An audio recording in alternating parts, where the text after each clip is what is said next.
देख लीजिए, एक जंग है, सामने बेटा है और सामने बाप है। लड़ाई किस चीज की? हक की लड़ाई। इसलिए मेरे भाई, जहाँ हक की लड़ाई होगी इंशाअल्लाह हम लोग हसर का साथ देंगे। इंशाअल्लाह 2025 में भी साथ देंगे भाई। आप लोग गवाह है ना, और विधायक से ज्यादा आपके घर का दौरा हुआ है।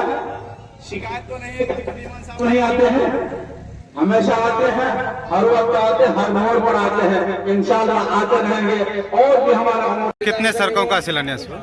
आज तो 3 सड़कों का करना है।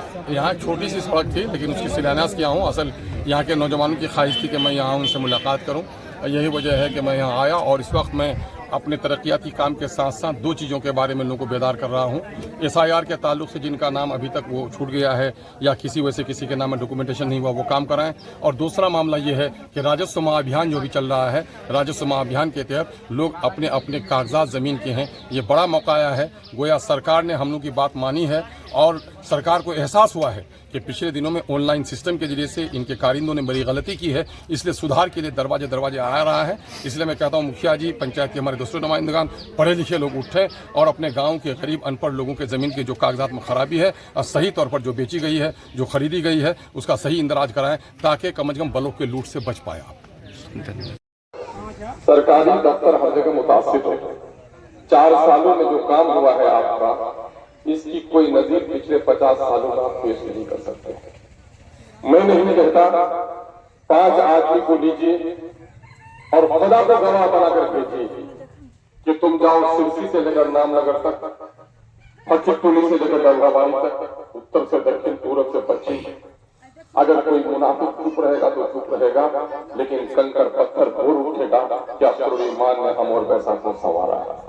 यही नहीं, अगर आपको देखना हो तो असेंबली में किस लिए भेजते हैं? मैंने शुरू दिन में कहा है, आप बाजार में जाते हैं, कपड़ा खरीदते हैं, शादी है तो कपड़े की खूबसूरती और रंग देखते हैं। आम दिनों में जाते हैं तो कपड़े का मजबूती भी देखते हैं, और कफन का कपड़ा खरीदे जाते हैं तो सुबह भी तलाश करते हैं। हर एक आदमी का अलग अलग नीयत होती है और हर चीज के पसंद और नापसंद का मेयार होता है। आप असेंबली का मेंबर किस लिए चुनते हैं? आपका बच्चा बीमार पड़े तो आप डॉक्टर अच्छा तलाश करते हैं कि रिश्तेदार तलाश करते हैं? आपका बच्चा बीमार पड़े तो अपना मजहब तलाश करते हैं कि डॉक्टर तलाश करते हैं? आप नहीं देखते उसका मजहब क्या है, आप देखते हैं मुसलमान है, अगर लगा के झा अच्छा है उसके जाने में कोई दिक्कत नहीं है। अगर मेरा कोई गैर मुस्लिम भाई है, नूर आलम और सफीक साहब हड्डी का अच्छा डॉक्टर है, तो वहां जाने में कोई दिक्कत नहीं है। ये सच्चाई है कि नहीं है? लेकिन जब इलेक्शन का जमाना आता है तो आप क्या कहते हैं? भाई भतीजा बात करते हैं। अगर आपका भाई गोरा है, चट्टा है, लेकिन डॉक्टरी उसको नहीं आती है, आपका बच्चा बीमार पड़ जाएगा तो कहिएगा कि नहीं नहीं हम कहे जाएंगे ज्यादा टोली का डॉक्टर के पास, अपने भाइयों के पास इलाज करेंगे, तो आप अपने बच्चे के मोहसिन नहीं बल्कि उसके दुश्मन कहलाएंगे कि तुमने जात गिरा दी देखी, बच्चे के लिए अच्छा डॉक्टर।